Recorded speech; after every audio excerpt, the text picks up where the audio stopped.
मानस शांत हों, जिनके गुणों के गान में वे वर्धमान महान जिन विचरे हमारे।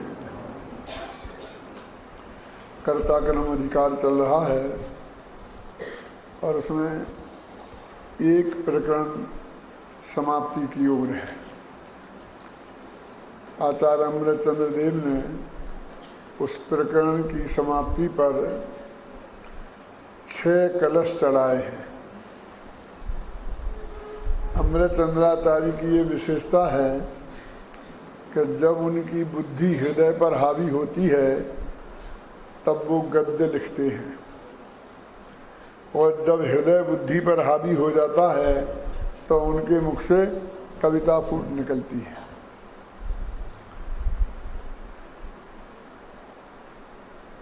इसलिए आत्मख्याति टीका अकेले गद्य टीका नहीं है, उसमें 278 कलश साथ में हैं, छंद हैं, और वे बहुत ही मार्मिक हैं। वो इतने मार्मिक हैं कि पांडे राजमल जी ने उन कलशों पर टीका लिखना आवश्यक समझा, मूल समय सार पर नहीं। और कविवर बनारसी दास को वो टीका पढ़ने को मिली तो उनने समय सार नहीं पढ़ के समय सार कलश पढ़ा, बाल बोधनी टीका पढ़ी, और नाटक समय सार उस बाल बोधनी टीका के आधार पर लिखा। ऐसा उन्होंने स्वयं प्रशस्ति में लिखा है। यानी वो कलश इतने आप में अपने महत्वपूर्ण हो गए कि वो स्वतंत्र ग्रंथ के रूप में चल पड़े। कलश टीका वो आत्मख्याति में आने वाले कलशों की टीका का नाम है। ऐसे अध्यात्म तरंगिणी वो भी इन कलशों की ही टीका है। और अपन ने समय सार की गाथाओं का पद्यानुवाद तो किया ही है, उन कलशों का भी पद्यानुवाद किया है। गाथाओं से ज़्यादा कठिन पद्यानुवाद कलशों का है, क्योंकि वो छंद, एक तो गाथा तो एक छंद में चली गई और एक छंद आपने चुन लिया और धड़ाधड़ चले जाओ आगे। और कलश में तो हर 4 कदम पर छंद बदल जाता है, और कभी श्लोक आता है, कभी एकदम मंदाक्रांता आ जाता है, कभी शार्दूल विकृत जैसा लंबा छंद आ जाता है। क्यों? 2 लाइन का, कहीं 4 लाइन का, कभी 4 लाइनें भी 8 लाइन के बराबर।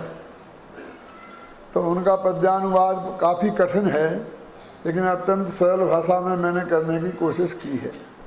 तो इस तरह उस समय सार कलश पर 2 चीज़ें विद्यमान हैं अभी, एक बनारसी दास का नाटक समय सार और एक मेरा वो कलश पद्यानुवाद।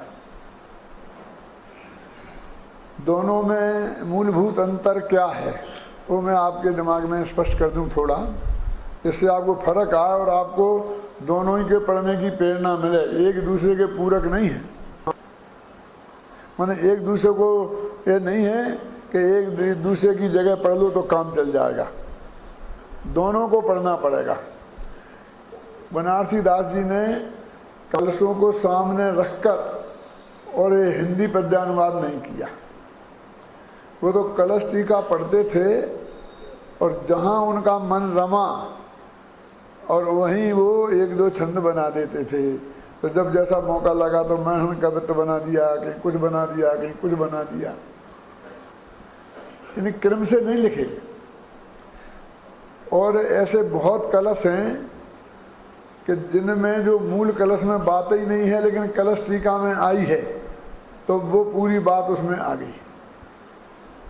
क्या? जैसे कि मूल गाथा में तो ये है ही नहीं कि धोबी का उदाहरण, लेकिन वो टीका में आया था, वो टीका में से उन्होंने छंद बना दिया। ना तो कलश में है और ना गाथा में है, तो ना वो कलश का अनुवाद हुआ ना गाथा का हुआ, वो तो टीका का हुआ और टीका का उन्होंने दे दिया। मेरे कहने का अर्थ ये है कि उन्होंने ऐसा किया, और बाद में जब वो छंद बनते चले गए तो उनका संकलन करके एक व्यवस्थित व्यवस्था बैठाई, और बीच बीच में जहाँ उन्हें लगा कि ये छूट गए तो उनकी क्षतिपूर्ति के लिए कुछ दोहे, कुछ चौपाइयाँ करके उनकी क्षतिपूर्ति की है। तो वो इस तरह से बना हुआ ग्रंथ है। और उनको ये महसूस हुआ कि अध्यात्म की अकेली बात पढ़ने से आदमी भ्रष्ट हो सकता है,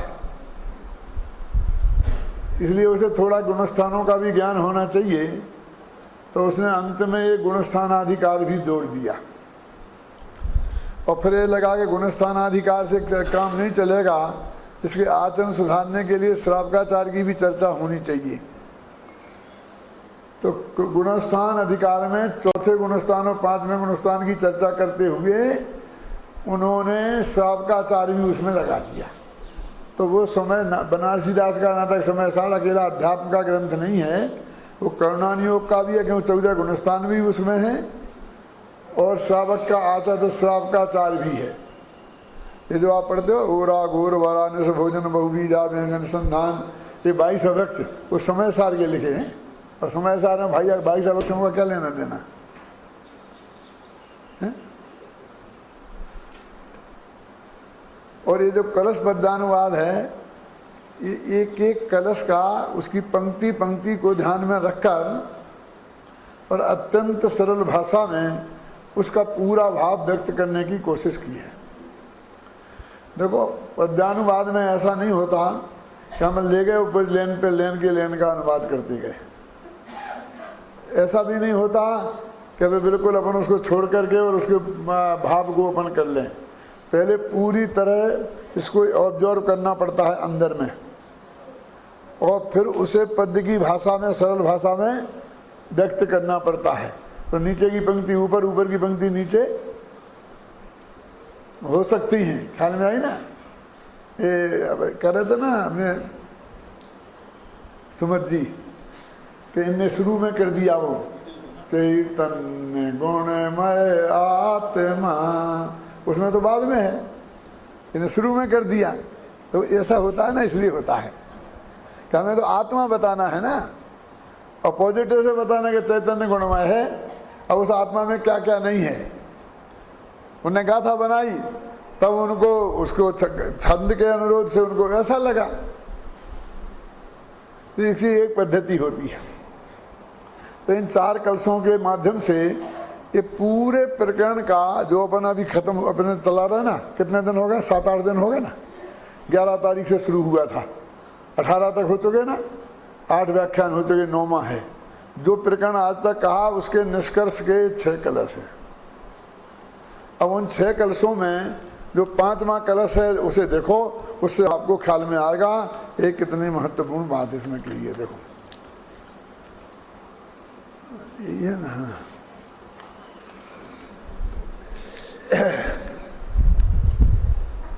कौन सा है?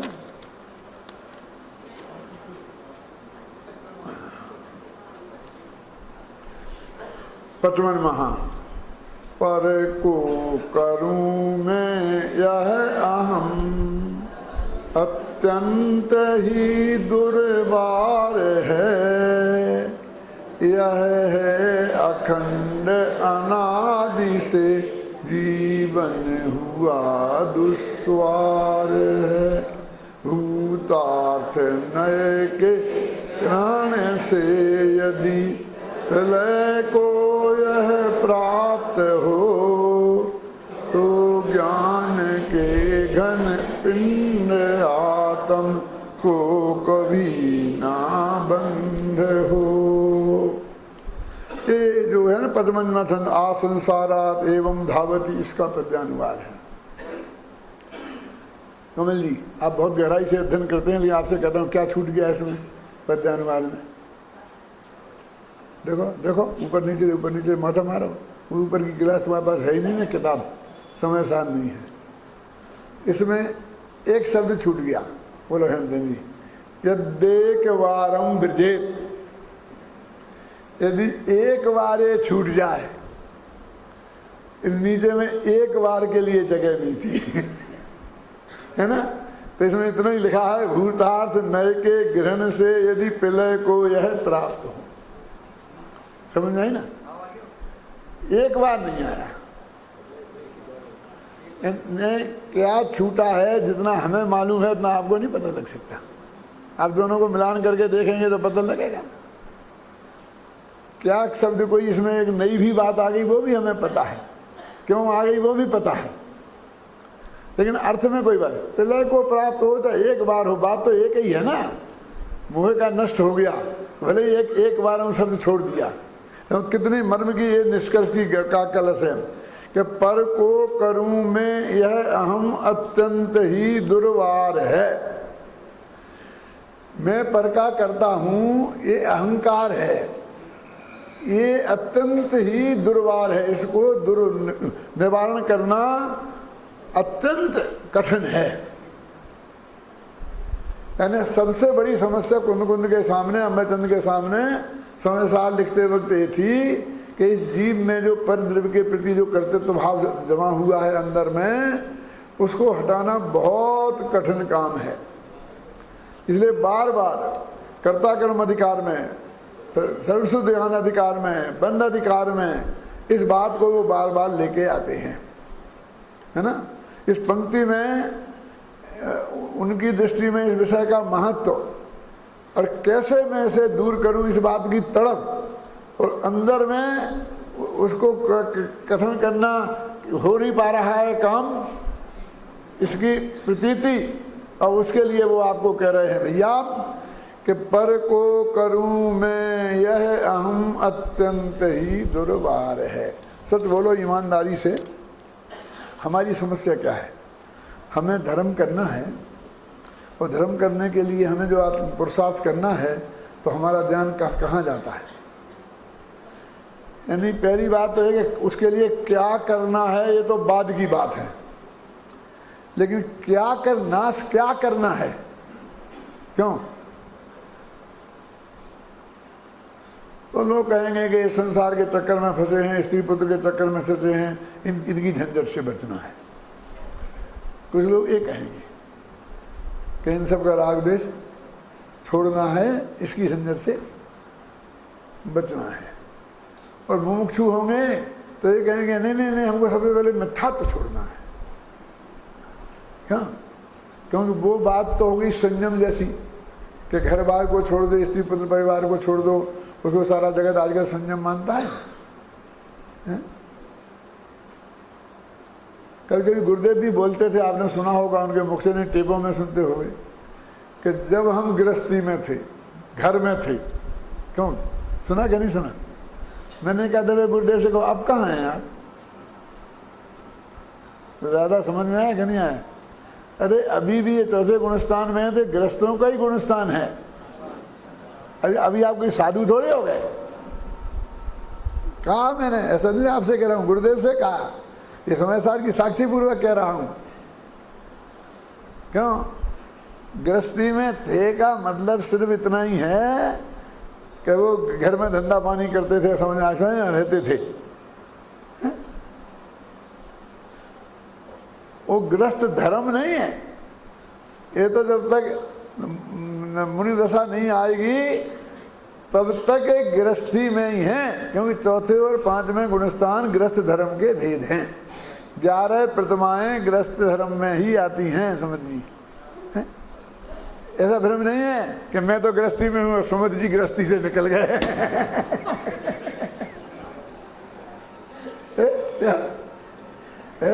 अन्ना जी आप तो निकल गए ना, इस धोखे में मत रहना।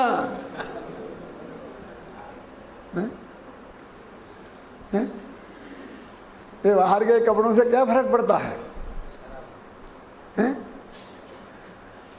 तो उनकी समस्या ये है कि हम जैसे ये छोड़ देंगे ना तो संसार से पार हो जाएंगे। जिनने छोड़ दें ना उनकी जब लोग हो गए ना पार। क्यों? मैं कभी कभी अपने विद्यार्थियों से कहता हूँ, दूसरों से कहने की तो मेरी हिम्मत नहीं पड़ती है। क्यों अभिनंदन जी? हैं कि जब यदि हम घर में रहते तो जिंदगी भर बाप दादों के मकान के 2 कमरों से हमारा काम चल जाता। क्यों? अब हमने शादी नहीं की, घर में नहीं रहे, यदि बुढ़ापे में आते आते ये सोचते कि बाल बच्चों के लिए कम से कम 2 कमरे का मकान तो बना के मरूं, और 2 कमरे का बना लेते तो ऐसा समझते कि हमने मोक्ष हो गया, नहीं तो वैसे ही मर जाते। क्यों? अब ब्रह्मचारी क्या हो गए, 100 कमरों से कम में इनका काम नहीं चलता है? क्या हर जगह बड़े बड़े प्रोजेक्ट हो गए, और आगे बढ़ जाते तो फिर उनको 2000 कमरे चाहिए, 5 स्टार होटल चाहिए, होटल जैसे कमरे चाहिए। तुमको क्या, तुम तो नग्न निगम्मा दशा में हो, तुमके लिए 5 स्टार से क्या लेना देना? क्यों बोलो?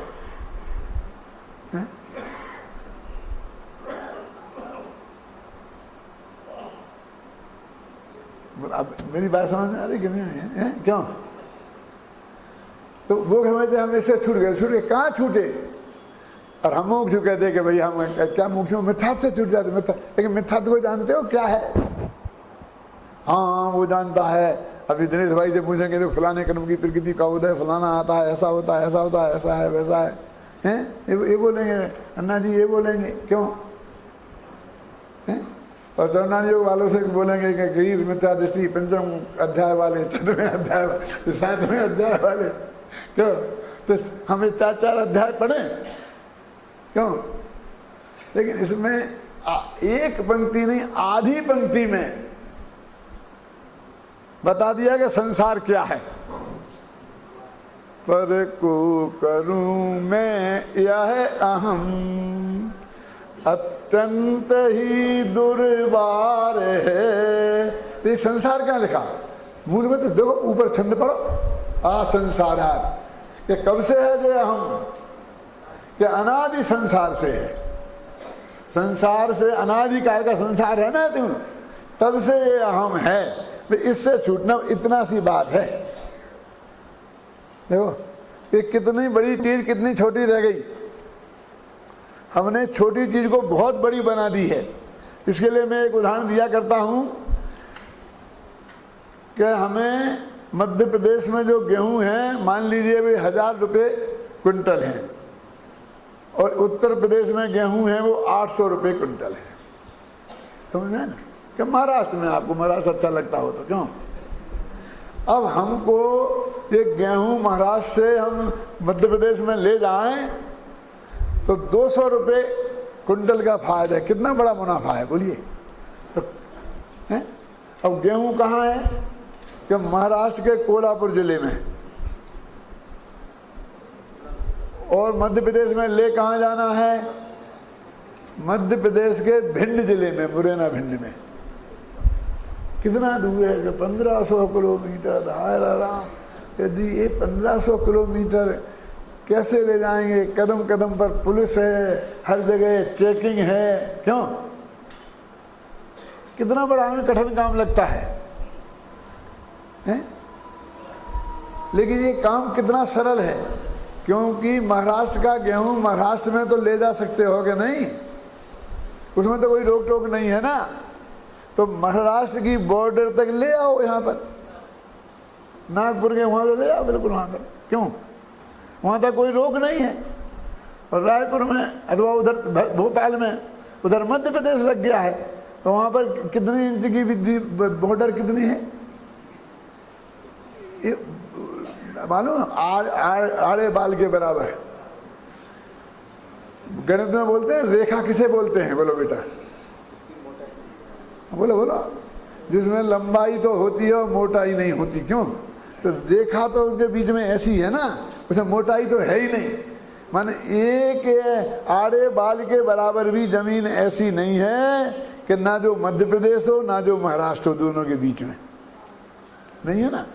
तो समस्या तो आड़े बाल के बराबर भी नहीं है, क्योंकि वहाँ तक ले जाने में कोई दिक्कत ही नहीं है, और वहाँ से ले जाने के बाद में कोई दिक्कत नहीं है, कोई रोक टोक ही नहीं है। क्योंकि ऐसा तो नहीं लिखा रहता है मध्य प्रदेश का गेहूँ है, ये यूपी का गेहूँ है, कि ये महाराष्ट्र का गेहूँ है। क्यों? अब इतनी सी समस्या को तूने 1500 किलोमीटर की बना दी। क्यों? अब समस्या तो इतनी थी कि एक देव दूसरे देव का करता नहीं है। और तू ये मान बैठा कि मुझे सारी दुनिया का माथा, मुझे बहुत काम है, बहुत काम है, सारे देश को संभालना है। क्यों? घर को संभालना है, समाज को संभालना है, है? ये जो तेरे दिमाग में पर के कर्तृत्व का जो अहंकार तेरे दिमाग में जम रहा है, ये इतनी बड़ी समस्या लग रही है। और ये कहता है कि भाई तूने, तेरी कोई समस्या ही नहीं है, आड़े बाल के बराबर भी नहीं है, क्योंकि तू पर का करता ही नहीं है कि आज तक तो मैंने इतना किया ना, अब मैं छोड़ दूं तो कल से कौन करेगा? क्या कल से कौन करेगा? समझ में आई ना? वो कहते पहले तूने आज तक कुछ किया ही नहीं है जो तू कर रहा था, जो तू छोड़ देगा, जो तुझे वो करने की जरूरत है। क्यों? भाई इतनी सी दूर बात है कि तूने कुछ किया नहीं है, तू कर सकता नहीं है, तुझे करना नहीं है, तुझे छोड़ना नहीं है। छोड़ना तो तब वो जब करता हो। तो राई की ओट में पहाड़ हो गया है, अब वो अत्यंत दुर्वार हो गया क्योंकि अनादि का है। तो बहुत ही मजबूत होगा, अनादि का होगा तो। क्यों? अनादि का है ना, लिखा है इसमें। क्यों? अध्यात्म अनादि का है। अरे एक समय की पर्याय तो खत्म हो गई, एक समय की पर्याय का है। क्यों नरेंद्र जी? एक समय की पर्याय का है ना, और इसको नाश करना है तो इसको तो करना पड़ेगा ना नाश। बोला अपने आप ही खत्म हो जाने वाली है, उसे अपने आप ही खत्म हो जाने वाली है। तुझे कुछ करना ही नहीं है। ये नहीं करने वाले धर्म को करने वाला बनाकर हमने इतना बड़ा पहाड़ खड़ा कर लिया है अपनी मान्यता में। मिथ्यात है, 70 कोड़ा कोड़ी सागर की स्थिति है। इन कल्याण योग वालों के चक्कर में मत पड़ना, अन्ना जी के चक्कर में आए और मरे। ये इतना डरा देंगे तुम्हारे लिए कि तुम्हारे फोज उड़ जाएंगे। क्या है? कि नरक में इतने दुख भोगे, 33 सागर तक इतने दुख भोगे। क्यों? वो क्या है ना, 3 लोग को ना जुजू खाए, मिटा ना लहाए। क्यों? ये तुम्हारी खटिया खड़ी कर देंगे। क्यों? और हमारे पास आओगे तो हम कहेंगे निकल जाए ना अभी कहाँ है वो नरक? काहे को जबरदस्ती नरक खड़ा कर दे हो? वो तो न मालूम कहाँ का छूट गया। जो रास्ता पार करके आ गए, अब उसके लिए काहे को रोते हो? भूतकाल को भूल जाओ ना। हैं? क्यों?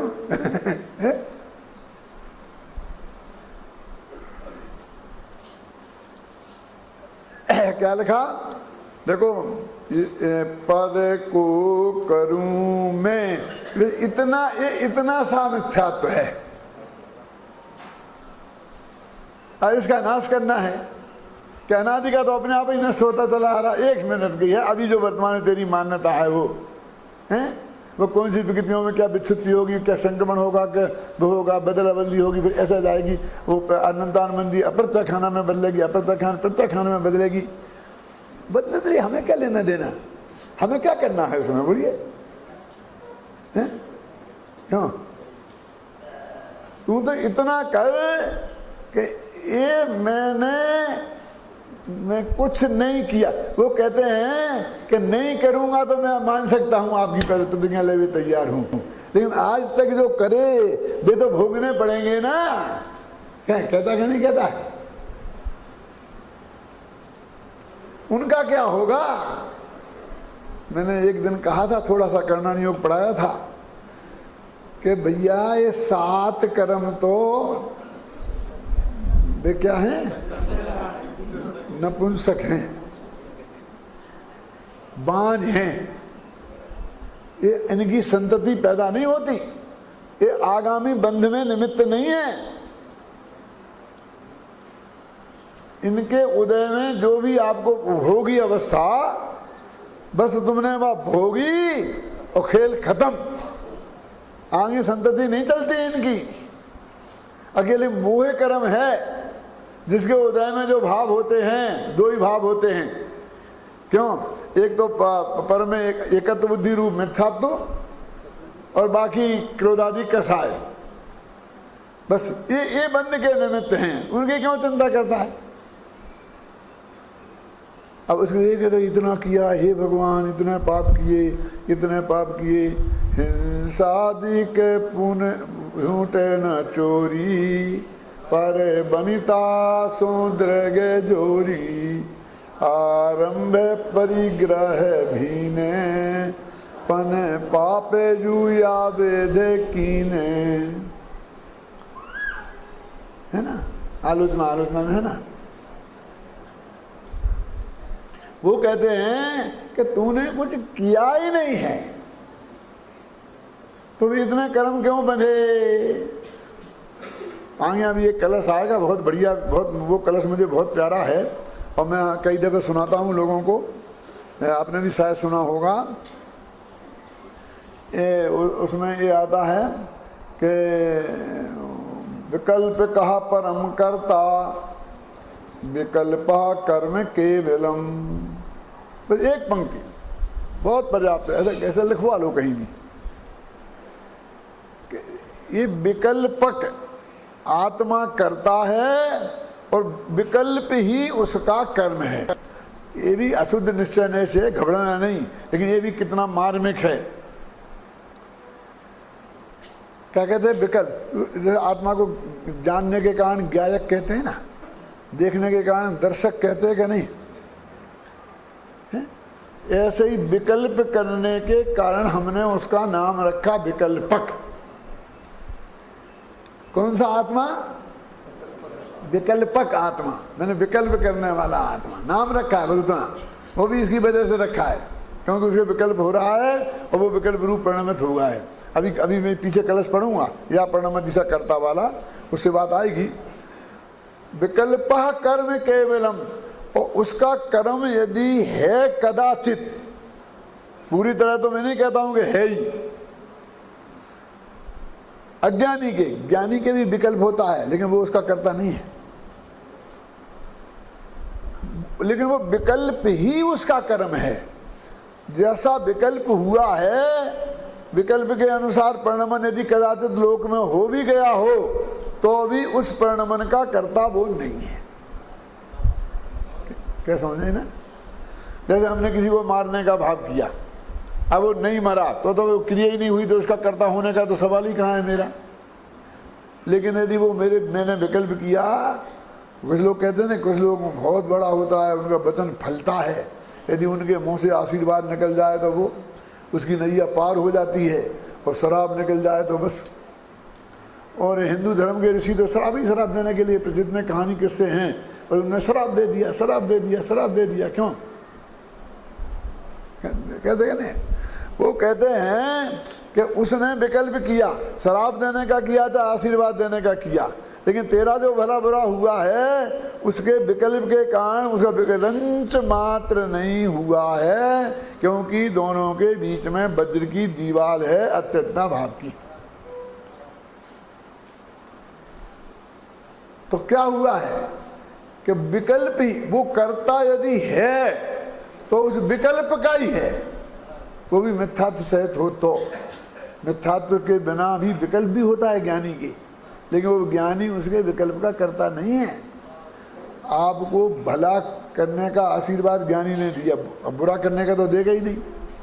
कभी कभी गुस्से में दे भी जाए, दे दे, क्यों? तो भी ना उस विकल्प के कारण कुछ तुम्हारा भला बुरा होता है, और ज्ञानी उस विकल्प के कर्ता भी नहीं है। अब काय के गुरुदेव तुम्हारे प्रसाद से, तुम्हारा प्रसाद, तुम्हारे प्रसाद, काय का प्रसाद? प्रसाद कोई को गुरुदेव का प्रसाद नहीं होता है। न्याय शास्त्र में लिखा है, कहाँ शांति जी लिखा क्या नहीं लिखा कि गुरु की प्रसाद तत्प्रसाद है ना, क्या छंद बोलो, श्रेयो मार्ग से संसिद्धि प्रसादात परमेष्टिना, पंच परमेष्टि की प्रसाद से श्रेय मार्ग की सिद्धि होती है। ये आचार्य खुद लिखा, किसने? आचार्य ने, विद्यानंद जी ने खुद ही गाथा लिखी और खुद ही अर्थ लिखा। सोपज्ञ टीका है, सोपज्ञ टीका का मतलब समझते हैं? जो खुद ही आचार्य ने ग्रंथ लिखा और खुद ही टीका लिखी। ऐसे भी ग्रंथ हैं, आचार्य कुंद ने ग्रंथ लिखा और अमृतचंद ने टीका लिखी, लेकिन वो आप्त परीक्षा ऐसा ग्रंथ है कि विद्यानंद जी ने खुद आप्त परीक्षा ग्रंथ लिखा और फिर उसकी टीका भी खुद लिखी। दूसरा लिखा तो हम समझेंगे उनने तो ऐसा नहीं माना होगा, इस टीकाकार ने ठोक दिया। तो उन्होंने कहा तुम्हारे भगवान तो बीतरागी हैं, पंच परमेष्ठी, और उनका तो प्रसाद प्रसाद होता ही नहीं है, और तुम कह रहे पंच परमेष्ठी के प्रसाद से हुआ। तो उन्होंने कहा कि वो शिष्य में के चित्त में जो पंच परमेष्ठी की स्तुति करते वक्त जो प्रसन्नता हुई, ये प्रसन्नता ही उसको हम आचार्य का प्रसाद कहते हैं। प्रसाद मिल गया क्या? आप समझ ना? गुरुदेव, हाँ गुरुदेव तुमने ये बताया, हमारा दिल खुश हुआ ना। तो एक गुरुदेव का प्रसाद है। गुरुदेव कुछ नहीं देना, न दिया ना कभी दे सकते हैं, ना कोई किसी को दे ही ले नहीं सकता है। क्यों? कहते ये समझाना बहुत कठिन है, अत्यंत ही दुर्वार है। कौन सा अज्ञान? अब अज्ञान की लंबी लंबी परिभाषाएं शास्त्रों में बहुत लिखी मिल जाएंगी, लेकिन उन्हें एक पंक्ति में कहता हूं कि पर को करूं मैं, मूल कलश में है, देखना। अत्यंत ही दुर्वार है, यह है अखंड अनादि। कौन भैया अखंड अनादि? कौन? अरे वो तो हमारा भगवान आत्मा है। जब भी अखंड अनादि की बात चले तो भगवान आत्मा की बात आती है बाबू भाई। मैं अखंड अनादि, क्यों? वो आत्मा की, आत्मा फात्मा की बात नहीं है यहाँ। क्यों? किसकी बात है? किसकी बात है? उस विकल्प की। मैं पर का करूं मैं, यद्यपि वो एक समय का है, लेकिन परंपरा की दृष्टि से अनादि का है। समझिए ना? और अनादि से आज तक एक समय भी उसका खंडित नहीं हुआ, माने ऐसा विकल्प हुए बिना एक समय भी नहीं गया। क्या? इसका नाम है अखंड अनादि। क्यों? सच बोलो, क्या अखंड अनादि का नाम सुनते हमें भगवान आत्मा दिखने लगता है? ये मिथ्यात्व अखंड अनादि है, माने अनादि मिथ्या दृष्टि की बात है। क्यों? गुरुदेव ऐसे कहेंगे, आई अनादि मिथ्या दृष्टि नहीं बात है, बस इसने पकड़ ली, अनादि की बात है। अब अगली ही पंक्ति में फिर वह शादी की बात आ जाएगी, लेकिन इसकी तो अनादि की चलती ही रहेगी जब तक, कई तक चलते ही चलते झगड़ेगा फिर कि अनादि की है कि शादी की है। अरे दोनों, शादी की भी है, अनादि की भी है, सबकी है। क्यों है? क्यों साहब, समझ गए ना? अरे इसमें ये झगड़ा वैसा ही है ना कि प्रतिज्ञा किसको दी है रात्रि भोजन नहीं करने की? क्यों? खाना पानी पीने की, कि सबसे बड़े मूर्ख को। समझ लो आप, वो धर्म परीक्षा वाला क्या कहना चाहता है। ऐसा विकल्प करना कि हमारे लिए नहीं है, ये ग्रस्तों। हम इतने वीर हो गए हैं। मैं इसके लिए एक उदाहरण देता हूँ। आपको सुना कभी कि लक्ष्मण जी रामचंद्र जी के साथ जंगल में गए थे, तो रामचंद्र जी और सीता जी तो जंगल में रहते थे कुटिया बना करके आराम से। बेचारे खाने पीने की सब व्यवस्था तो लक्ष्मण को करनी पड़ती थी, क्योंकि पीरी भिष्टी खैर वही थे सब। अब वहाँ नौकर चाकर तो साथ में कोई थे नहीं। सारी व्यवस्था, मजाक नहीं कर रहे, सच्ची बात है, पढ़ना पद्म पुराण। सारी व्यवस्था वही करते थे। तो हर नंगर में जाते, गांव में जाते थे, जहाँ जगह जगह, और वहाँ उपद्रवी थे। तो बस जहाँ झगड़ा हो जाता था, और झगड़ा हो जाता था, झगड़ू के एक आध शादी करके आ जाते थे। उन्हें सैकड़ों शादियाँ कर दी रास्ते में। पढ़ना पढ़ा कि नहीं पढ़ा? और हमारे लिए तो हे हो गया ना पद्म पुराण, कैसे पढ़ेगा? हमारे विद्यार्थी तो पढ़ते हैं। बेटा वहाँ आओगे तो पढ़ना पड़ेगा। क्या? फिर क्या हुआ वहाँ मालूम? क्या हुआ कि वो गए नगर में, तो नगर में मालूम पड़ा कि रानी की, राजा की लड़की है, और उसकी प्रतिज्ञा है कि जो मेरे से जीतेगा, क्या ना, और उसे मैं शादी करूँगी, और नहीं जीत पाएगा, हार गया तो जिंदगी भर को जेल में डाल दूंगा। क्यों? ऐसा इसमें जब भी पहुंच गए राज दरबार में, वनवासी आदिवासी जैसे लगते थे, वैसे ही कपड़े पहने थे, वैसे ही थे ना। कौन जानता था कि राजकुमार हैं कौन है?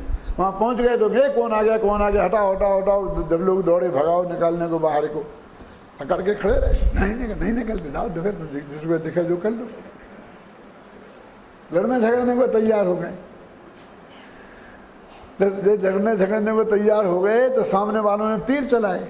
राज दरबार में जो सुरक्षा गार्ड थे ना, तो मालूम क्या किया इनने कि वो तीर चलाए तो एक हाथ से पकड़ लिया, फिर दूसरा तीर चलाया तो इस हाथ से पकड़ लिया, तीसरा तीर चलाया तो ऐसा पकड़ लिया, चौथा तीर आया तो ऐसा पकड़ लिया, पांचवा तीर आया तो ऐसा पकड़ लिया, छठवां तीर आया तो ऐसा पकड़ लिया, फिर पैरों से पकड़ लिए, फिर ऐसे पकड़ लिए, अब सब भर गए, तीर पकड़े। फिर अंतिम तीर्थ आया, ऐसा मुंह खोल दिया और मुंह में तीर लिया ऐसा और दांतों से पकड़ लिया, अंदर नहीं घुस पाया। वहाँ इतनी देर तक तो आने दिया, कहाँ तक कि जब तक वो यहाँ तक आ जाए, और फिर दांतों से दबोच दिया, आगे नहीं बढ़ पाया। कुछ ने आक्रमण नहीं किया, इतने नहीं तो सबके होश गायब हो गए। ये है कौन? क्या उसने अपनी वीरता तो नहीं दिखाई, वीरता तो आक्रमण करने में होती है। उसने अपना धैर्य दिखाई, आक्रमण सहने की ताकत दिखाई। महाराज राजा की लड़की ने फटाफट बरमाला डाल दी, रोज ना एक झंझट ले लेके आ जाते थे मोड़ करके। अपने क्या पैकन चल रहा था, अत्यंत ही दुर्वार है, ख्याल है ना, क्या समझे? तो वो लक्ष्मण की जो घटना है, ये धैर्य, धीरता एक गुण है सबसे बड़ा, क्योंकि सहने की ताकत, गालियां देने की ताकत नहीं है, उन गालियों को सहने की ताकत है। कहाँ लिखा बोलो अभिनंदन जी? सहे बाण वर्षा भरभूया। मुनि लोग जो हैं, क्यों ये सारे बार दुष्टों के सहन कर जाते हैं ना उपसर्कर में, तब वे वीर कहलाते कि नहीं कहलाते हैं? भगवान महावीर कैसे वीर हैं? उन्हें किसे मारा था, लेकिन सारे उपसर्गों को सहन किया, तो हम उन्हें महावीर कहते कि नहीं कहते हैं? ये धीरता है, वो सबसे बड़ी वीरता है। तो पहले तो हमारा लक्ष्य केंद्रित होने चाहिए कि क्या करना है हमें और ना तो कर्मों का नाश करना है, ना हमें पड़ोसी का नाश करना है, ना हमें पाकिस्तान वालों का नाश करना है।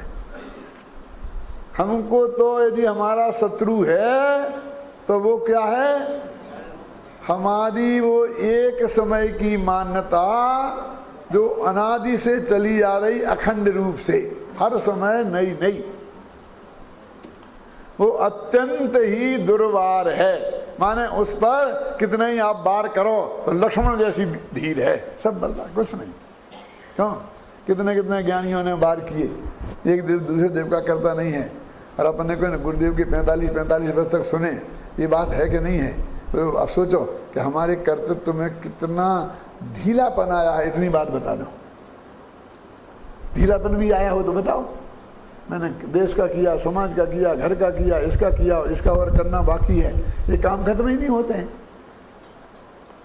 वो कहते तूने आज तक कुछ नहीं किया और भविष्य में तेरा कुछ भी करना बाकी नहीं है, पर में समझना कि अपने में तो करना पड़ेगा ना। नरेंद्र जी बोलो, कहाँ सा अपना तो करना पड़ेगा अपना। हम तो सिर्फ अपना ही करते हैं, हम तो पर का करते ही नहीं है। पानी भी भर के लाते हैं ना तो अपने हाथ से भर के लाते वो तो कोई बुरा नहीं है ना। अपना तो करना पड़ेगा ना। अरे ये अपना नहीं है, ये तो देह का है, वो देह अपनी नहीं है, ये तो देह तो अपनी जेल है, ये तो अपनी शत्रु है। क्यों है? तो राग तो करना ही पड़ेगा ना, धर्मानुराग तो। अरे कहते हैं ज्ञान तेरा कार्य है कि वो तो करना पड़ेगा ना, इतना तो रखो, वो इतना तो रखो। तो वो कहते करना क्या पड़ा है, वो तो होता है प्रति समय। तू चाहे कि ज्ञान नहीं हो, ये संभव नहीं है। कि किसका होता है? कि जिसका जानने का उसका स्वभाव है, उसका होता है। यानी वो स्वभाव के विरुद्ध नहीं है, जिसको भी जानने में आता है। अनादि से प्रति समय सूक्ष्म ज्ञान की पर्याय में गे नक्की है। तुझे करना क्या है, लेकिन इसको करने की भाषा के बिना समझ में ही नहीं आता। तो कहते हैं कि हाँ अपने आत्मा को जानना पड़ेगा। पहले तो ये जानने को काम ही नहीं मानता है ना। जबकि भाई साहब टू डू ये वर्ब है ना, तो टू नो ये वर्ब है कि नहीं। करना जैसे क्रिया है, तो जानना क्रिया है कि नहीं। इस जगत में कोरे जानने से काम हो जाएगा, करना नहीं पड़ेगा। कोरे जानने से हो जाएगा, करना नहीं पड़ेगा। ये जानने के कोरे कोरे और धुले धुलाई दो भेद कहाँ से आए, मुझे समझ में नहीं आते। जानना भी कोरा होता है, कुछ करना नहीं पड़ेगा। अरे जानना ही करना पड़ेगा, और इसके अलावा कुछ नहीं करना, करता ही नहीं है। जानना, इस जगत में भी जानना ही सबसे बड़ा काम है, और मुक्ति के मार्ग में तो एकमात्र जानना काम है। जगत में कैसे है, तो एक मकान बन रहा ना, और उस मकान में 100 मजदूर काम कर रहे हैं। अब 100 मजदूरों पर 10-10 मजदूर पर एक आदमी रखा देखने के लिए कि ये ढंग से काम करते हैं कि नहीं। कुछ ज़मीन खोद रहे, कुछ ईंटें ला रहे, तो उसको देखने वाला अलग, उसको एक पर 10 आदमी रखे, तो 10 आदमी देखने जानने वाले, 100 करने वाले। अब एक और ओवरसियर रखा ऊपर सबसे, कि वो 10 आदमी कौन जो उन्हें देख रहे, वे देखने जानने का काम ढंग से कर रहे कि नहीं कर रहे, ये देखने जानने के लिए रखे कि नहीं रखा, क्यों। और मालिक अथवा वो ठेकेदार कॉन्ट्रैक्टर, वो उन सब को उसको देखता, उससे पूछता है क्यों ठीक चल रहा ना काम, अपना जितना उद्देश्य है कि 1 महीना में पूरा हो जाएगा, इतना हो जाएगा ना, कहाँ साहब हो जाएगा, इसका मतलब 1/30 आज हो गया है ना, क्यों। वो काम कौन करता है, मालिक। एयर कंडीशन में बैठे बैठे वहाँ जाता ही नहीं है देखने। अब देखिए जो मजदूर जिसे अब काम करने वाला बोलते हो, उसे मिलते हैं 200 रुपया रोज। मैं तो अपने अंदाज से बोलता हूँ, मुझे आज का रेट मालूम नहीं है। 200 रुपया रोज उसे मिलते हैं। फिर उन्हें जो देखने वाले भी जो खड़े हैं ना, उन्हें 500 रुपया रोज, 15,000 रुपये महीना तो मिलता होगा ना उन्हें, क्यों। उन्हें 500 रुपया रोज। अब जो करने वाले को 200, और उन्हें जानने वाले को, देखने जानने वाले को 500। कि काय की कीमत है ज़्यादा, जानने की कीमत ज़्यादा है कि करने की। फिर उन जानने वालों को, जानने वाले को कितने 1000 रुपया रोज, क्यों। और वो जो मालिक है उसे कितने मिलते हैं, उसको तो अनलिमिटेड। कितना बचेगा ये अभी बता सकता है, लिमिट बता है उसकी कोई, क्यों। उसे तो अनलिमिटेड मिलते हैं ना। तो देखो, पर का करने वाले को मजदूरी, उस पर को जानने वाले को 500 रुपया, समझ गए ना। और जानने वाला जो आत्मा है उसको जानने वाले को अनलिमिटेड माने अनंत सुख मिलता है। अब उस जानने वाले काम को तुमने काम ही में नहीं गिना, हम क्या करें। यदि हम सच बोलो, ये कहें कि भाई तुमको धर्म करना है तो क्या करना है, कि ये बस ये जानना है कि आज तक हमने आपने कुछ किया ही नहीं है क्या, कि फिर भविष्य में कुछ नहीं करना, ये भी बात पक्की है, लेकिन भविष्य की कोई शर्त नहीं है। तो तुम तो इतना मान लो कि आज तक हमने कुछ नहीं किया है, क्यों दिनेश जी, ठीक है। भविष्य कुछ नहीं। अरे जब तुमने इतना जो जिसको तुमने करता माना, उसे मान लिया कि हमने कुछ नहीं किया है, इसी आधार पर तो माना कि क्योंकि एक दिन दूसरे वह करता ही नहीं है, तो अब वही तो करने का तुम्हारे माथे में काम था। अब क्या कर, अब करने को क्या रह गया। लेकिन ऐसी हालत होती है कि एकदम ऐसी छत थी यहाँ पर, और मुझे ऐसा भ्रम हुआ अंदर से कि ये छत गिरने वाली है, तो मैं खड़ा होकर के ऐसा हाथ लगा लिया। अब नीचे 10-20 आदमी सो रहे थे। अब मैं कहता हूँ कि मैंने हाथ करा के छत को रोक लिया है। यदि मैंने हाथ हटाया तो छत गिरेगी, इतने लोग मर जाएंगे। बोलो, अब मैं कितना बड़ा काम कर रहा हूँ, छत को रोके खड़ा हूँ। अब लोग कहें कि भैया तू हाथ हटाया क्यों कर रहा है, कि हाथ में बहुत दर्द हो रहा है, कि इसे हटा लेना। हटा नहीं सकता, कोई दूसरा हाथ लगाए और रोके तो मैं हटाऊं। लेकिन भाई तूने रोका ही नहीं है, तेरे हाथ से रुका ही नहीं है, दूसरे को रोकने की जरूरत ही नहीं है। नहीं, ऐसा खतरा मैं नहीं सुन ले सकता। कौन है ऐसा अज्ञानी? हम तो ऐसा कोई नहीं देखा है। इंदिरा गांधी से लेके जैसे सब है, उससे इंदिरा गांधी से पूछा था कि आप यदि ऐसा होगा तो आप क्या करेंगी, छोड़ देंगी देश को?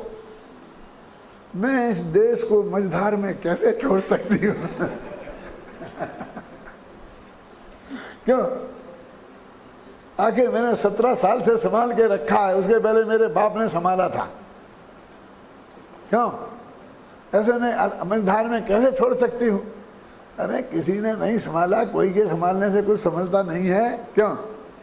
तो वो ये कहते हैं कि वो आदमी का बोलिए, जब तक उसे ये भरोसा नहीं हो जाए एक छत मेरे हाथ पर नहीं टिकी है, तो वो हाथ नहीं हटा सकता, और उसका अनंत दुख, जो हाथ ऐसे लगाने से दुख होता है ना, वो कभी दूर नहीं हो सकता, है ना।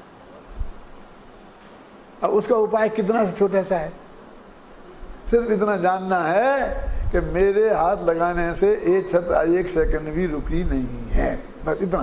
तो भविष्य में अब तो अपने आप हट जाएगा, तो भविष्य की बात क्या करना। एक दफे पर क्या करूं मैं, यह अहम अत्यंत ही दुर्वार है, यह है अखंड अनादि से जीवन हुआ दुस्वार है।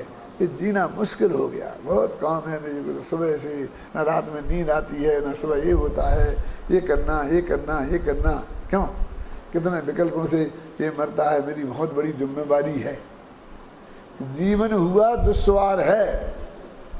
क्यों? आप सब लोग यहाँ आ गए 8-10 दिन से, और 8-10 दिन रहोगे, तो तब तक तुम अपने गांव में जो भी करते थे, अपने घर का जो भी करते थे, वो सब साफ हो गया होगा।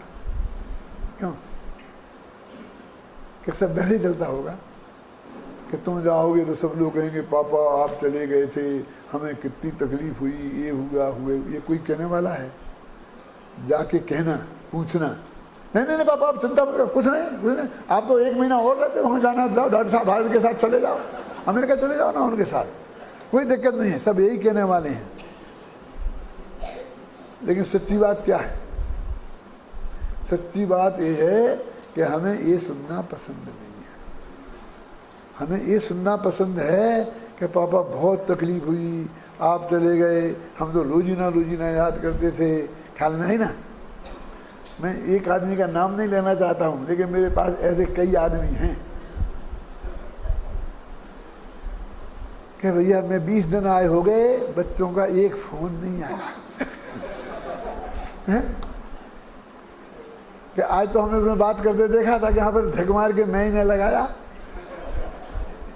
तो अब तो बात होगी ना, अब उदास क्यों हो? किसी ने ये नहीं कहा कि कब आओगे, जल्दी आ जाओ। मैंने कहा तो उन्होंने कहा कि नहीं नहीं आप तो आराम से रहो, जब तक दादा कहें ये कहीं ना, ये रो भी ना, जितना रहना हो रहा। तो ऐसा मुरझा गया कि मैं तो जैसे खत्म ही हो गया। अब मेरे घर वालों को मेरी ज़रूरत नहीं। मैंने उनके बेटों से, दाता जाति पोतों से कहा कि तुम बेवकूफ़ हो, ऐसा नहीं कहो, ये नहीं सुनना है उन्हें। ये कहो कि नहीं आप चले गए तो बहुत तकलीफ हुई, और अब कब आएंगे, वो हम लेने आ जाए, और तुम आ जाओ, कब आओगे, आओगे वो आओगे। लेकिन अभी तो मैं नहीं आऊँगा, अभी तो मुझे यहाँ मन धर्म लाभ रहा, नहीं साहब नहीं आना है, और फिर आपकी मर्जी है तो हम जो भी है। लेकिन आप ये सुनना है उन्हें, ये सुनना है सब बुढ़ों को। सब बोलता हूँ, अपने अपने मन को झांक के देख लेना है।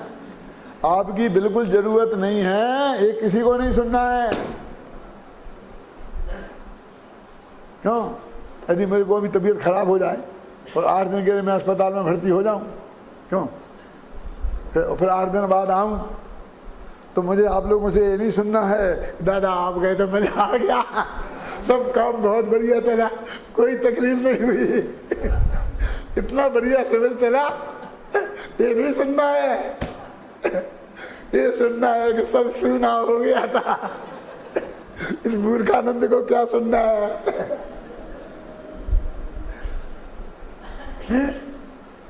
ये नहीं होते तो क्या होता है, ये सुनना है। क्यों? बोलो सच्ची बात है ना, हर एक को। इसके लिए वो लिखते हैं पर का करूं मैं, यह अहम अत्यंत ही दुर्वार है, यह है अखंड अनादि से जीवन हुआ दुस्वार है। अब भूतार्थ नए के ग्रहण से यदि प्रलय को यह प्राप्त हो, तरकीब भी बता दी, एक कलश में सब कुछ आ गया। ये प्रलय, इसका प्रलय चाहिए, काय का प्रलय चाहिए बोलो बेटा? पर का करूं मैं, इस मान्यता का प्रलय चाहिए। क्या? इसका प्रलय, इस मान्यता का, तो वो कैसे होगा? भूतार्थ नय के परिग्रहण से। तुम निश्चय नय है उसको ग्रहण कर, उसमें ये लिखा है कि तूने आज तक किया ही नहीं। क्यों? तो उससे यदि एक बार प्रलय को प्राप्त हो, यदि एक बार हम विजेत, ऊपर लिखा दे ना गाथा ये कलश हम आसंसारत एव धावति परम कुर्वे हम उच्च कई दुर्वारम ननु मोह नाम में महा हंकार रूपोतमा। महान अहंकार रूपक अंधकार, ऐसा महान अहंकार है कि मैंने किया, हूँ करूँ, एज अज्ञानता। लिखा क्या नहीं लिखा? तदभूतार्थ परिग्रहेण विलयम यद्येकवारं वृजेत। भूतार्थ नय के परिग्रह से यदि एक बार ये प्रलय को प्राप्त हो जाए, इसका प्रलय करना है। तत्किम ज्ञान घनस्य बंधन महो भूयो भवेद आत्मना। फिर ज्ञान के घन पिंड आत्मा को बंद कैसे होगा? देखो ना, तो ज्ञान के घन पिंड आत्म को कभी ना बंद हो। ये बंद के निरोध की ये विधि है। कितनी सरल है, कितनी सहज है। इसकी कठिनता तो अनादि से है और आज तक नहीं हुई। 35 साल गुरुदेव के व्याख्यान सुने, हजारों पेज पढ़े लिखे, और आज तक भी ये कर्तृत्व का रस जरा भी फीका नहीं पड़ता। इसलिए इसको बहुत ताकतवर कहते हैं। क्या है? इसकी और कोई ताकत नहीं है। ये ताकत तेरे ही अंदर विद्यमान है, और इसमें करने के लिए दूसरे के सहयोग की क्या जरूरत है? बोलो बोलो, कितने उपवास करने पड़ेंगे? ये मान्यता हटेगी। समय आज का हो गया है, बाकी बात मैं कल करूँगा।